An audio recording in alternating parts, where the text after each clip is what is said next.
Here, I just read something I think came from you. It's you I like, every part of you, your skin, your eyes, your feelings. Whether old or new, I hope you'll remember, even when you're feeling blue, that it's you I like, it's you yourself, it's you I like. It helps to be loved in order to work in this life. In fact, I'm sad for those who don't feel that they are loved. And this book is a compilation of things that I've said in speeches and in other books and in newspaper columns and on the neighborhood for a long time. Somebody said, "How long did it take you to write this book?" And I said, 40 years. So this is something you've been, in a sense, as you have grown and learned, this is a distillation of that. Yes. It's about what, in the end? It's about being. It's about the things that matter to me. Yeah. It's about the white spaces between the paragraphs, which I think are more important than any of the text, because it allows you to think about what's just been said. I had a professor one time, I think he's on page 20 or 22. His name was Dr. William Orr. Right. And he said, "You know, Fred, there's one thing that evil cannot stand, and that is forgiveness." And you notice the rest of the page is blank. Yes. It needs a lot of time to think about that. I can read this. Have you had people who have touched you, not moved you in order to manipulate you, but touched you inside to inside? Is that it? That's the one. Take a minute to think of at least one person who's helped you to become who you are inside today, someone who is interested in you for who you really are, someone you feel really accepted the essence of your being. Just 1 minute to think of those who have made a real difference in your life. Who's made a difference in your life? Oh, a lot of people. But a lot of people who have allowed me to have some silence. And I don't think we give that gift very much anymore. I'm very concerned that our society is much more interested in information than wonder, in noise rather than silence. How do we do that? I mean, in our business, yours and mine, how do we encourage reflection? I trust that this book will do some of that, but oh my, this is a noisy world. Why? A lot of this is about self-esteem, believing in yourself, knowing you're special. And knowing that you're unique. You know that when you think about it, there has never been another Charlie Rose in all of the history of humankind, and there never will be. And that's the same with every person you meet. We all have a certain uniqueness. Exactly. Yeah. Why is it then you think that so many people come up short on self-esteem and on believing in themselves and having confidence to go out and take on uncharted waters? Probably because of very early on in our lives that we weren't valued. You know, the greatest gift we can give anybody, any little child, is to help that child know that, you know, you're a part of our family and you're a welcome part, and there are things that you can do to enhance our family. Yeah. You want to see a picture of two little grandchildren? And these are your grandchildren? Yes. Oh, look at that. Yeah. How many? Alexander and Douglas. How many children do you have? We have 2 sons. Right. And the elder son has these 2 boys. Mm. Why do you think Mr. Rogers' neighborhood, what does it achieve? What does it accomplish? Oh, I hope that it's given a few more honest adults in the lives of the children who watch, because I do think that that's a great gift. That if adults can show what they love in front of kids, there'll be some child who'll say, "I'd like to be like that." or I'd like to do that. I remember Yo-Yo Ma being on our program. He's come to visit several times. Yeah. And there have been families who have written to us to say that their kids want to learn the cello. Right. Because they saw Yo-Yo Ma on the program? Because they saw him love his work on the program. Ah. And there have been some basketball players and some sculptors. Oh, I remember in the nursery school where I worked as I was doing my master's work in child development. There was a man who would come every week to sculpt in front of the kids. The director said, I don't want you to teach sculpting. I just want you to do what you do and love it in front of the children.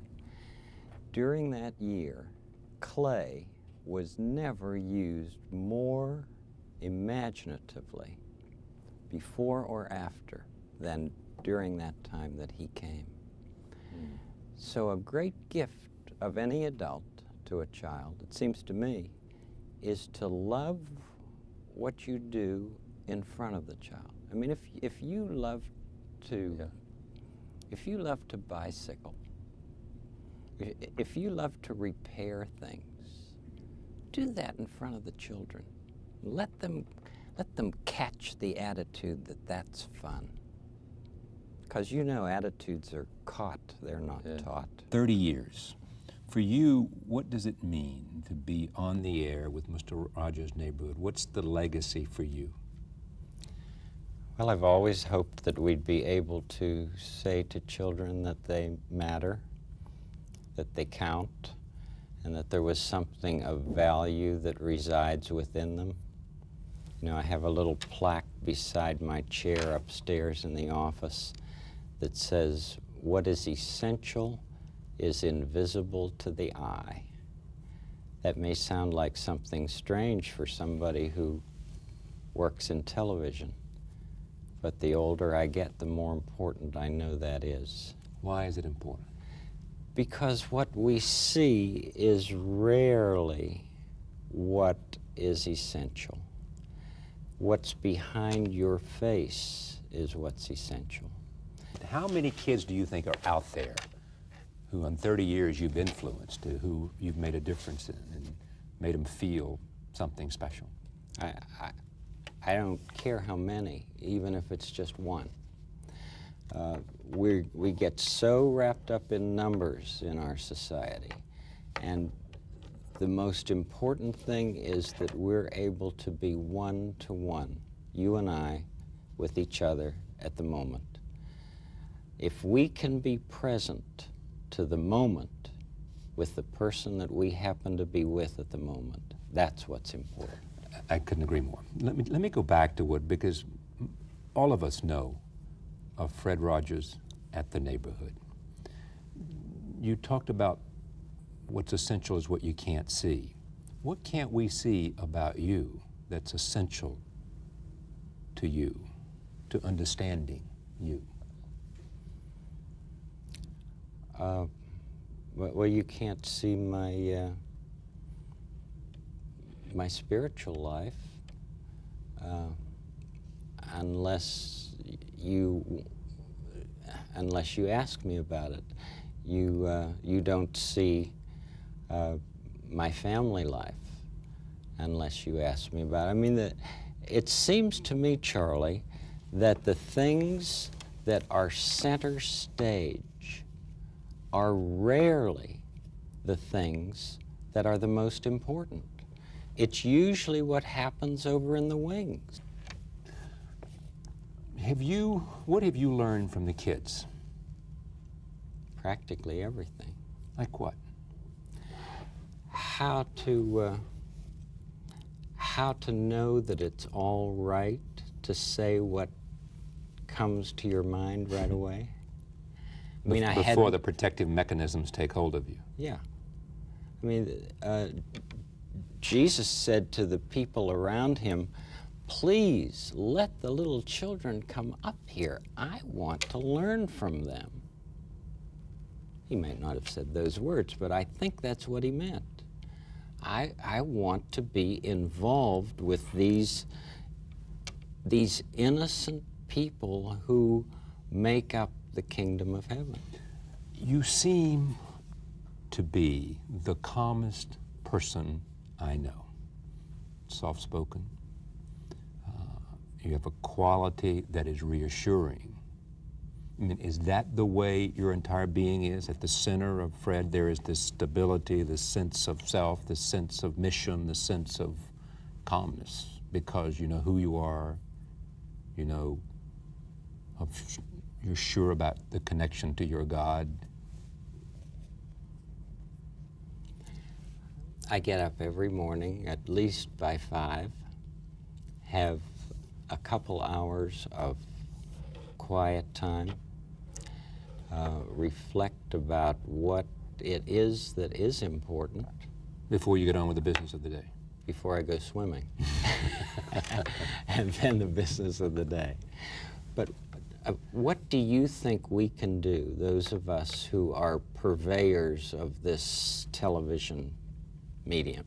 What can we do to encourage people to have more quiet in their lives, to more silence? Real revelation comes through silence. I'm certainly not as centered as you are. And I can only look at you with a certain amount of envy and also admonishment too, because there is something to be admired about the kind of life that you have lived. Mine is more frenetic, and I'm much more about sort of gulping in as much of it as I can find. I want to see everything, do everything, feel everything. I mean, I'm a hopeless case. No, you're an enthusiastic man, and that's why people like to be. I mean, I talked with somebody the other day who said, "I am addicted to Charlie Rose." Oh, well, bless them. Yeah. What did you say? Did you say? I said I know him, and he's one of the easiest people to talk with. Did you say that? I did say that. But what's essential about you? I sense. I mean, I think. See what he's doing to me? He's turning this around, isn't he? What is essential about me is some sense of making a difference and having a